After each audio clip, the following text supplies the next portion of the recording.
Hola amigos de Almacén de Libros Judíos, bienvenidos a este espacio de Torah en Familias para Familias, hoy para Miketz. Hola amigos, les traemos para ustedes con mucho cariño, hemos preparado la Parashá Miketz. Esta Parashá la encontramos en el libro de Génesis 41:1 al 44:17. Bueno, arranquemos pues, esposo, para ver qué vamos a compartir en esta ocasión. Quiero hacerte una consulta. ¿Sabes cuál es el significado de la palabra Miketz? Miketz. Aquí yo tengo mi copialina. Acá dice Rashi. Miketz significa y sucedió al término. La palabra Miketz, entendida en el Targum, dice al final. Cualquier vocablo relacionado con la palabra Ketz significa fin. Ok, muy bien. ¿Eso dice Rashi? Sí, muy bien. Pues sí, Rashi está en lo correcto. Miketz significa al final. Es una palabra que se utiliza cuando se quiere hablar, cuando algo ha llegado al final o al cabo de. Al término de. Al término de. ¿Listo? Vamos a contextualizar a nuestros oyentes respecto a cuáles son los temas que encontramos en esta parashá. Entonces aquí Yosef ya ha cumplido sus 12 años en prisión. El faraón ha tenido sus sueños, está buscando la interpretación de estos que la ha inquietado. Aquí el maestro de copas se acuerda de Yosef y le dice al faraón: recuerdo que hace 2 años alguien me interpretó un sueño y está en la cárcel, y bueno, ahí lo recuerda. Aquí Yosef es nombrado el virrey de Egipto durante 7 años de abundancia y 7 años de escasez, y finalmente cierra la parashá con el reencuentro de Yosef con sus hermanos. Y bueno, aquí empezamos pues. Quiero citar el Midrash explícitamente, quiero leerlo directamente de acá del libro. Lo que nos cuenta el Midrash respecto a cuántos años fue que duró Yosef en la cárcel. 12. Muy bien. Entonces dice: Yosef había pasado 12 años largos y penosos en prisión. No sabía si alguna vez volvería a ser liberado, pero Hashem dijo: no quedarás en cautiverio ni un instante más del que yo he decretado. Aquí nos enseña que quién es el que dispone cada cosa que hacemos, el Señor. Le dice el Señor a Yosef, nos cuenta el Midrash: tus años de prisión expiarán tus transgresiones. Y le explica: pasaste 10 años en prisión por blasfemar sobre tus 10 hermanos. Pasaste 2 años más en prisión en castigo por haber dicho al escarciador principal: recuérdame y sácame de esta prisión. 2 años más por 2 palabras erradas. 2 años más por 2 palabras erradas. Aquí. Perdón, ahí es muy importante lo de las 2 palabras más que le significaron por cada palabra 1 año más de la cárcel. Por eso dice que de toda palabra daremos cuenta, ¿no? Eso no es en vano. Hay veces que lo tomamos como a la ligera, pero mira que por ejemplo en Yosef, pues penosamente aprendió la lección. Sí. De este pedacito esta es una de las primeras enseñanzas que queremos dar. De todo daremos cuenta. Cuando dice la palabra que de todo daremos cuenta, es de todo, de nuestros actos buenos y los no tan buenos. Y tener un llamado no significa que vamos a ser librados de las consecuencias. Sí, no, son 2 cosas diferentes, ¿no? Tener el llamado, pero además el llamado tiene un requisito, tiene una letra pequeña ese contrato. Y el Señor, entre más, yo he notado, mi amor, que entre más queremos servirle a Él, más nos exige.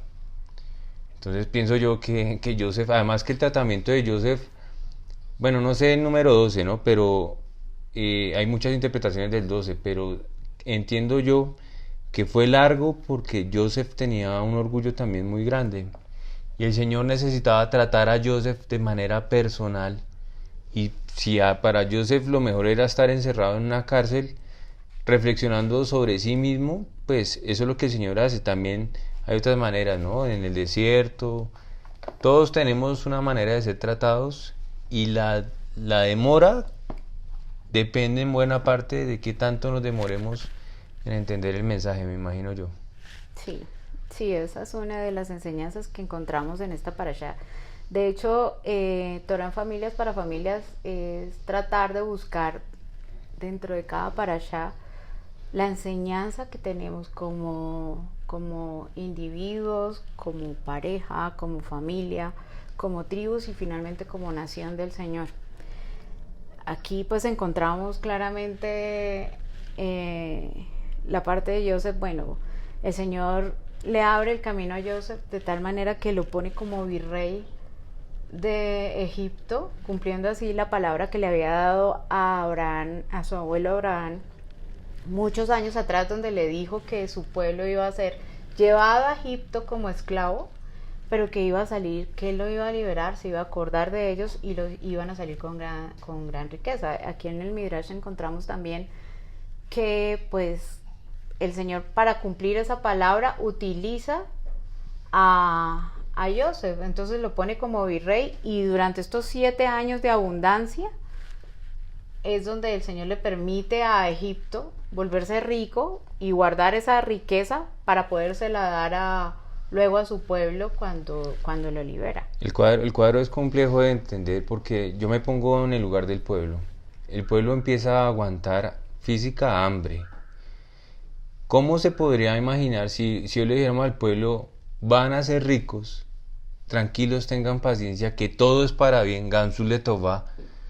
Yo no me lo creería, mejor dicho. En el lugar del pueblo no me lo creería. Inclusive, pues Israel con sus hijos estaban aguantando hambre. El mismo Jacob estaba en un estado de desesperación, tanto así que le dice a sus hijos, vayan. ¿Quién se iba a imaginar racionalmente, o al menos nosotros, que en unos años iban a salir con mucho dinero? Pues aquí aprendemos algo bonito, y es que el Señor, todo está bajo su control. Puede que en el momento no veamos las cosas, puede que en el momento todo sea confusión, pero pues finalmente todo es para bien. O sea, al final el Señor utiliza cada situación. Él no nos toca libre albedrío, pero si no somos nosotros, cuando utilizamos su llamado y lo obedecemos, pues Él se va a valer de quien Él quiera. Él es el soberano, el dueño de todo. Del copero. Exacto. O sea, por ejemplo, o sea, él ahí se valió del copero, y el Señor le hizo olvidar al copero, salió y prácticamente le dijo suerte a Joseph. Y Joseph cometió ahí un error y pagó, como nos cuenta el Midrash, 2 años más por sus 2 palabras erróneas, porque él su confianza la depositó aquí está mi salvavidas, ve tú, ya te dije a ti, o sea, ve y ayúdame, ¿no? O sea, pum, perdió su norte, perdió su foco, y era depositar su confianza plena en el Señor. Ahí es difícil, ¿no? Te cuento un pedazo personal, y es que uno procura tener las cosas bajo control. Y hay unas personas que tenemos ese problema más que otras. Y uno piensa que haciendo esto, lo otro, empieza a acomodar las situaciones, tratando de favorecer una situación que en últimas, hay que ser sinceros, no está bajo nuestro control. Por eso en Romanos dice que nadie tenga una imagen de sí mismo más alta de la que debe tener. Entonces, uno sí debe procurar hacer lo que está en nuestras manos, teniendo plena conciencia que quien tiene el control de todo es Hashem. Amén, sí, realmente pues es así. Ahora, bueno, ya aquí ya otra vez volvemos a retomar. Entonces aquí ya Joseph se presenta lo llevan ante el faraón. Recordemos el sueño que tiene el faraón, que son de 7 vacas gordas, luego 7 vacas flacas. El Señor le revela, le da la interpretación a Joseph, y Joseph se la transmite al faraón, pero además que ahí pasa algo interesante, y es que él mismo le dice, o sea, el Señor le pone la tranquilidad al faraón de que él sí le estaba diciendo la verdad, porque dice que él había ya citado a todos sus brujos, a todos sus asesores de gobierno, por llamarlo de alguna manera, y ninguno le había dado la tranquilidad. Pero cuando Joseph le habla, él siente realmente tranquilidad. Entonces ahí ya siente uno cómo el Señor mete su mano poderosa y respalda a sus hijos para pues poder obviamente rescatar finalmente detrás de todo, cumplir su palabra, que es que el pueblo de Israel sobreviva en ese momento de escasez. Sí. Es similar al caso de Daniel, ¿no? Con Nabucodonosor. Sí, es similar. Bueno, aquí ya él, otra vez retomemos. Entonces ya Joseph llega y le transmite al faraón la interpretación que el Señor le da del sueño. El faraón, y él le dice, bueno, ¿y cómo vamos a hacer con esos 7 años de escasez? Entonces él dice, no, pues nombra a alguien que administre bien esos 7 años de abundancia. Entonces ahí el Yo Señor creo que milagrosamente esa lo pone pregunta, como virrey. esa pregunta de alguna manera era intencional por parte del Señor a través del faraón. Pienso, bueno, vamos a ver si Joseph aprendió después de estos 12 años en la cárcel. ¿Cómo hacemos para arreglar esta situación? Joseph, 12 años atrás, pudo haber dicho, no, pues conmigo. Pero pienso yo que lo rescatable de este versículo es que él dice, no, él sugiere humildemente y objetivamente quién debería ser, las características de la persona, más no quién. Y creo ahí que cuando él pasa la prueba es que el Señor decide que Joseph ya está listo para empezar a recibir la bendición. Sí. Mira que, bueno, ahora después de que pasa, él es nombrado como virrey, pasa todo esto, viene la parte como más fuerte de pronto como familias, ¿no? Porque él se le presenta la oportunidad de volverse a reencontrar con sus hermanos. Y aquí yo creo que es donde me gustaría detenerme de esta parashá, recordando pues la humanidad de Joseph. Porque muchas veces nosotros tendemos a idealizar a las personas y a ver a todos cuando estudiamos la Torá, a todos estos personajes, verlos así como si fueran algo, no sé, superhéroes, y fueran extraterrestres y no fueran humanos como tú o como yo, como cualquiera, que siente, que duele, que llora, que ríe, que se enoja. Entonces, yo te pregunto, ¿cómo crees tú que se pudo sentir Joseph al saber que podía, que iba a reencontrarse con sus hermanos después de todo lo que él había pues vivido? En Génesis 42:24 nos narra, dice, se retiró Joseph de ellos, lloró, volvió y les habló, tomó de entre ellos a Shimón y los encarceló ante sus ojos. Joseph lloró porque notó que no se estaban arrepintiendo. O sea, aquí yo trato de contextualizar y volver a ese momento. El hecho de que diga la Torá que lloró, quiere decir que él tuvo que haber tenido dentro de su corazón muchos sentimientos encontrados, porque pues, a ver, él ya había sido nombrado virrey. Vinieron esos 7 años de abundancia, ahora venían los 7 años de escasez, o sea que al menos habían pasado ya 7 años. Él en esos 7 años, con ese poder que tenía, perfectamente hubiese podido ir a buscar a su padre, a sus hermanos, pero no lo hizo. Sí, entonces, aquí uno dice, bueno, ¿qué era que estaba pasando en ese momento? ¿Qué pasaba por la cabeza de Joseph? O sea, claramente él tenía que haber tenido rabia, dolor, se tuvo que haber sentido traicionado, engañado, herido, todo lo que tú quieras que pueda sentir un ser humano después de que ha sufrido yo quiero de pronto una traición. Ampliar un poquitico de sentimientos, porque tal vez esta es una de las parashas más vívidas como familia que podemos leer. Mira, por ejemplo acá en Génesis 43:29 dice, él alzó su mirada, está hablando de Joseph, y vio a su hermano Benjamín, hijo de su madre, y dijo, este es su hermano menor del que me hablaron. Y dijo, Dios te agracie, hijo mío. Versículo 30, desde el hebreo. Vaimajer Joseph ki nimmeru. Dice, entonces Joseph se apresuró. Ki nigmeru. Nigmeru es conmoverse de una manera especial, conmoverse con amor, compasión. Su misericordia, y en el hebreo dice Rahmav el Ajiv. conmovido su misericordia hacia su hermano. Y quiso llorar, entró en una recámara y lloró allí.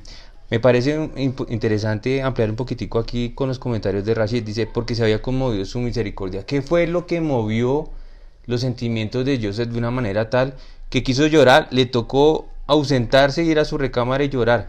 Dice Rashid, Joseph preguntó a Benjamín, ¿tienes un hermano por parte de tu madre? Benjamín le respondió, tuve un hermano, pero no sé dónde está. Joseph le dijo, ¿tienes hijos? Y él le respondió, tengo 10 hijos. Nosotros tenemos como en la psiquis que Benjamín era pequeñito, ¿no? Benjamín ya tenía 10 hijos. Y eso lo sacan de un versículo más adelante. Y le dice, tengo a Bela, Bejer. Joseph le preguntó, ¿qué significan todos esos nombres de tus hijos?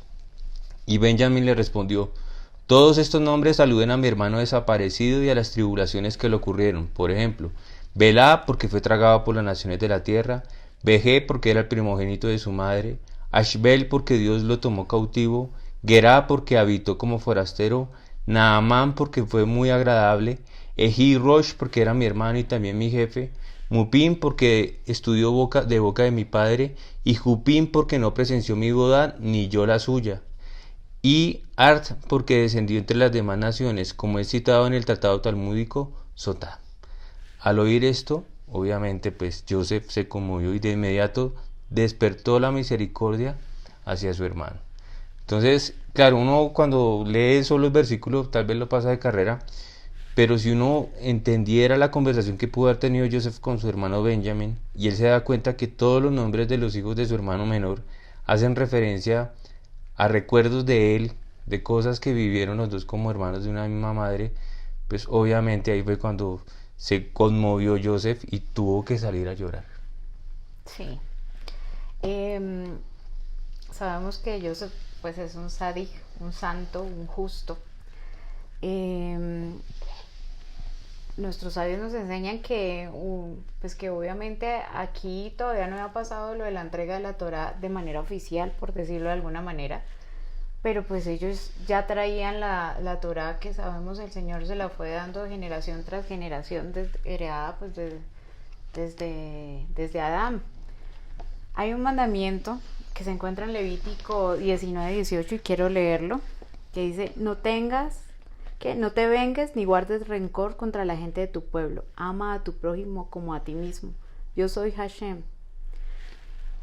Dice que aquí es lo que, o sea, Joseph sabía eso, a pesar de que él tenía el poder, tenía todos los argumentos para de alguna manera vengarse o hacer justicia por su cuenta.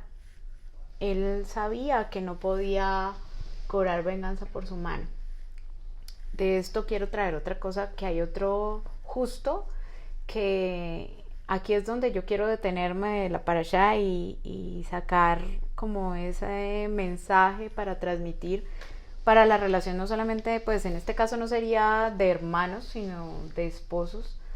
Muchas veces vamos a estar a ser lastimados, vamos a ser traicionados, vamos a ser engañados, vamos a ser heridos por las personas que más amamos, en la relación de pareja, de padres, de hermanos, pero en este caso quiero decirlo de pareja, por lo que se Torá en familia, y vamos a tener de pronto todos esos argumentos para vengarnos, pero está escrito en la palabra que dice que no seas vengativo con tu prójimo ni guardes rencor, ama a tu prójimo como a ti mismo. Entonces aquí hay una enseñanza importante, ¿no? En Isaías 35 el Señor dice, 35:4 dice, esfuércense, no teman, pues Dios viene con venganza y retribución, vendrá Dios mismo y Él los salvará. En la Torá nos dice, mía es la venganza y la retribución, a su tiempo el pie de ellos resbalará porque el día de su calamidad está cerca, ya se apresurará lo que les está preparado. O sea, finalmente el Señor es el que juzga, nosotros no, así tengamos todos los argumentos del mundo, no debemos guardar rencor ni tomar ¿cómo se dice? ¿Represalias? Sí, la ley por nuestra mano, aunque parezca que tengamos todos los argumentos del mundo. Otro Otro Sadi que también estuvo en las mismas circunstancias y que tuvo la misma oportunidad, yo creo que el Señor siempre nos va a llevar a ese momento donde nosotros vamos a ser probados de, bueno, ¿qué vas a hacer? ¿Vas a cumplir mi voluntad? De recuerda que soy yo, el juez no eres tú, y que te he mandado, te he ordenado que no seas vengativo, sino que ames a tu prójimo como a ti mismo. ¿O qué vas a hacer? Es el rey David. Es bonito como ver el rey David también perdona la vida de Saúl. En primera de Samuel 24:12 dice: juzgue a Adonai entre tú y yo, y véngueme de ti Adonai, pero mi mano no será contra ti, le dice el rey David. A ver, recopilemos qué es lo que pasa. Está el Saúl persiguiendo a David por sus celos. Entran en la cueva de Enengedi, y está el rey David con todo su ejército, su séquito de séquito, guerreros. los que lo acompañaban, y entra el rey Saúl en ese momento no sé, algo entró a la cueva y tenía la oportunidad, el rey David tenía todos los argumentos para atentar contra la vida de Saúl. Sin embargo, él dice: juzgue a Adonai entre tú y yo, y véngueme de ti Adonai, pero mi mano no será contra ti. O sea, al final el rey Saúl termina bendiciéndolo y le dice, parafraseando, le dice como: has hecho bien y que el Señor te bendiga. O sea, aquí estos dos nos dan, finalmente es Mashiach ben Yosef y Mashiach ben David. Ellos, a pesar de tener todos los argumentos del mundo, nunca tomaron, o sea, la venganza por su mano. Siempre obedecieron la palabra del Señor. Entonces aquí creo que la enseñanza es profunda para como pareja, como familia, como todo, ¿no? Y bueno. A mí me parece el punto, yo pienso que el punto, bueno, hay muchos puntos en la parashá, pero pienso yo que de los más importantes el que tú planteas es el tema, tal vez la prueba para Joseph, la siguiente prueba que tenía Joseph después del tema del orgullo era el perdón.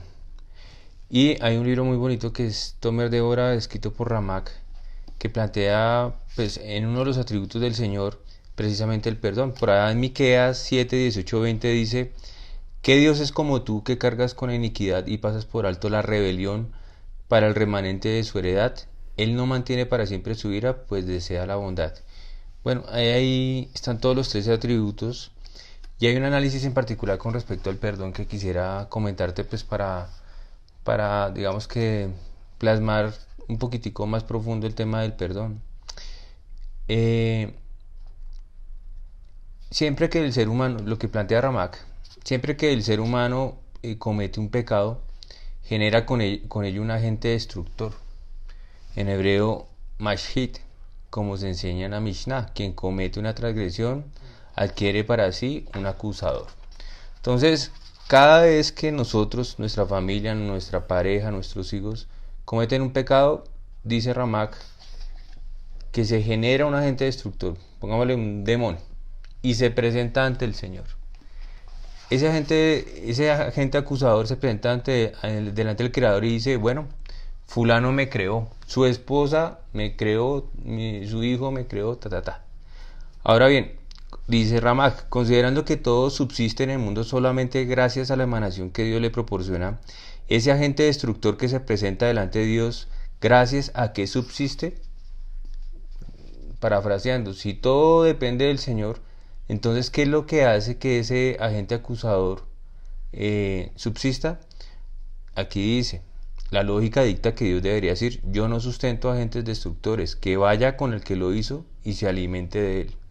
Entonces, si eso fuera así, dice Ramak, el agente destructor de inmediato descendería y tomaría el alma del pecador, lo cortaría de su raíz espiritual o lo castigaría de acuerdo con lo que se merece, hasta que ese agente destructor dejara de existir. Eso es supremamente fuerte, porque quiere decir que si por Dios fuera, y Dios es bueno y Dios no sustenta agentes destructores, prácticamente lo que tendría que hacer el agente destructor es retomar su camino hacia quien lo creó y pues matarlo y morir con él. De hecho, en el Talmud, en Eruvin 19a, asemeja esta situación a una sanguijuela. La sanguijuela lo que hace es que empieza a succionar sangre del ser humano hasta que ella misma muere de la sangre que le ha sacado al ser humano, pero también debilita al ser humano y eventualmente lo enferma hasta morir. Ese es el pecado. Empieza a succionar hasta que termina progresivamente con la vitalidad espiritual del ser humano y los dos dejan de existir.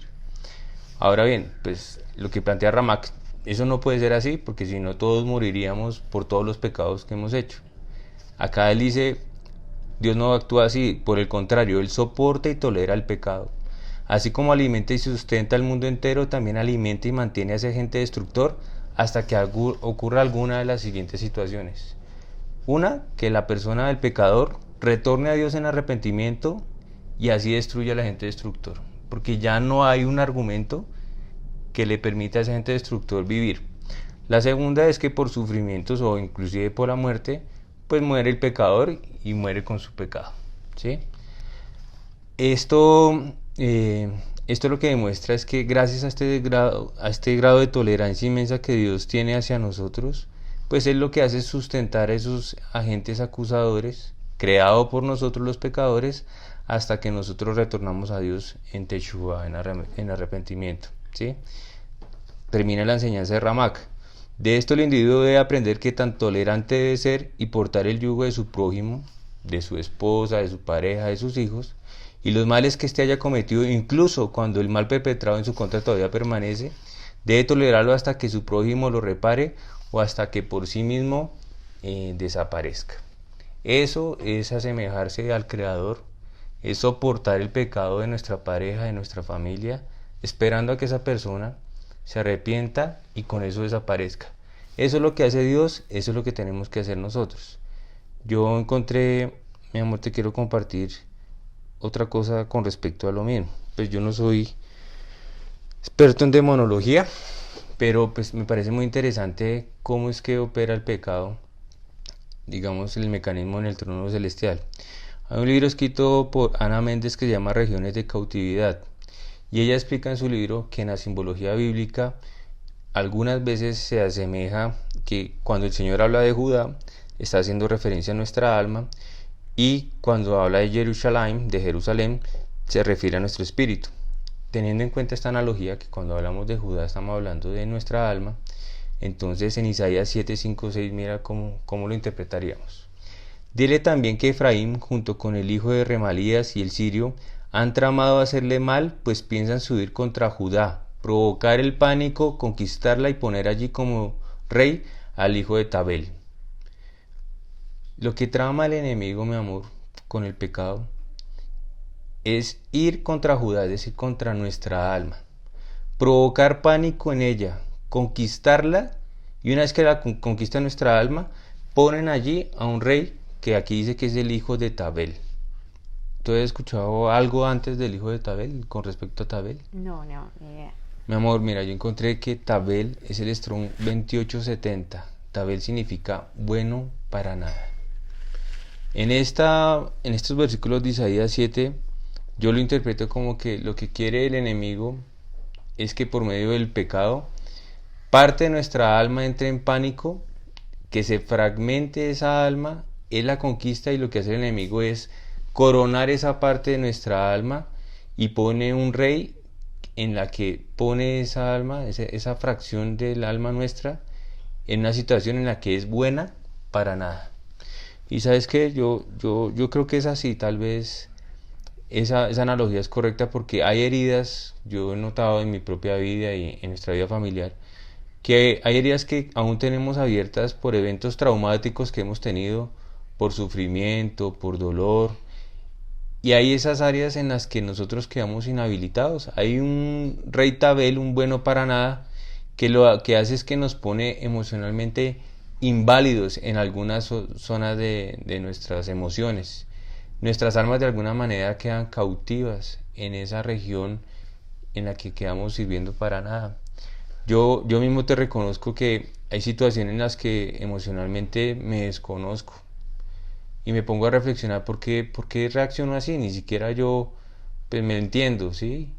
Y tal vez mirando para atrás es que parte de mi alma está cautiva con un rey Tabel en la que queda sirviendo para nada esas emociones en mí.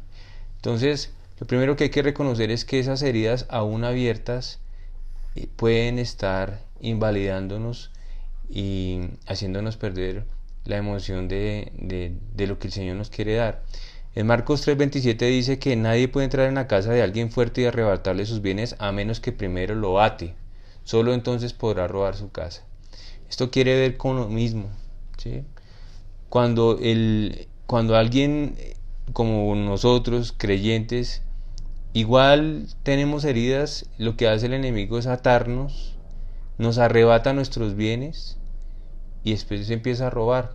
Y es así, esposa mía, yo creo que parte de nuestras emociones cuando no reconocemos que aún están cautivas, nos perdemos cosas. Hay situaciones que se pierden en vida de familia, que sencillamente se pierden por actitudes raras en nosotros que realmente tienen un fundamento y es de la cautividad del alma. Ahora bien, ¿cómo hacemos para derogar esa cautividad de nuestras almas? Si eso es así, ¿cómo se hace para poder liberar esa parte del alma que está atada por heridas que tenemos en el pasado?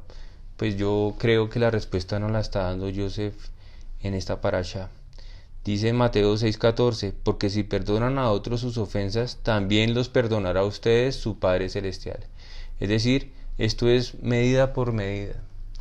Joseph podía liberar todas esas cosas y en últimas terminó disfrutando de su posición y su bendición porque supo perdonar. Esos pasajes que leímos ahí, aunque él tenía rabia, como tú dices, odio, tenía todo para poderse vengar, lo que él hizo fue llorar, reconocer sus sentimientos. Y cuando salió de su recámara, cuando dice se lavó la cara y todo, él lo que hizo fue empezar a perdonar. ¿Qué hizo el Señor? Medida por medida. Dice Maxor, ocúpate de los míos que yo me ocupo de los tuyos. Y eso significa muchas cosas. Pero yo pienso que tal vez la principal enseñanza de esto es perdonar. Y pues yo quisiera dejar la tarea para empezar a cerrar. Perdonar no es cosa sencilla. Todos lo vivimos. Yo pienso que no hay necesidad de estar casado para empezar a reflexionar sobre estas cosas. Pero es complejo. Han existido ocasiones en las que yo, te lo confieso, he tenido rabia. Y pues aprendiendo esto de Joseph, pues lo que uno hace ya es empezarse a buscar, encerrarse, llorarla. Y hay unas oraciones muy bonitas que están, por ejemplo, en este sidur que es el Shelomo, que tal vez yo quiero compartir para que ustedes también hagan la tarea en casa. Dice: Señor del universo, perdono y disculpo a todo aquel que me haya hecho enojar, que me haya provocado o haya cometido una falta contra mí, ya sea en mi cuerpo, en mi propiedad, en mi honor o en todo lo demás que sea mío, ya haya sido causa de fuerza mayor o con intención, por accidente o con mala voluntad, tanto de palabra como en la práctica. Mira lo que dice acá. Perdono a todo miembro de Israel y que ningún ser humano sea castigado a causa mía. Mira que esto como que afianza el concepto que decíamos. Hay un ente acusador que lo que hace es como una sanguijuela empezar a debilitar a la persona que lo creó. Sea tu voluntad, eterno Dios mío y Dios de mis padres, que yo no peque más y que por tu abundante misericordia sea borrado delante de ti todo aquello en lo que yo haya pecado, pero no a través de sufrimientos ni de enfermedades nefastas, que es una de las maneras que el Señor utiliza para eliminar al ente acusador. Que la expresión de mi boca y la meditación de mi corazón sean aceptables delante de ti, oh eterno mi roca y mi redentor. Entonces la tarea es, muchachos, hablo a los sacerdotes de cada hogar, aprendamos a perdonar.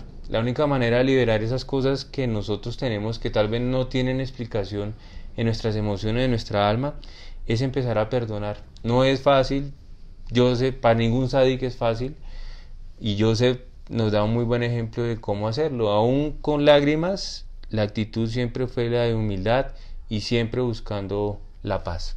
Sí, pues yo también creo que la tarea aquí, la enseñanza que nos queda a todos es: nos vamos a sentir heridos, nos vamos a sentir traicionados, engañados. Muchas veces vamos a ser los lastimados o vamos a ser los lastimadores en otras ocasiones, pero yo creo que al final el Señor lo que quiere de cada uno de nosotros es que lo obedezcamos a Él y que amemos como Él amó, porque dice amen a sus enemigos.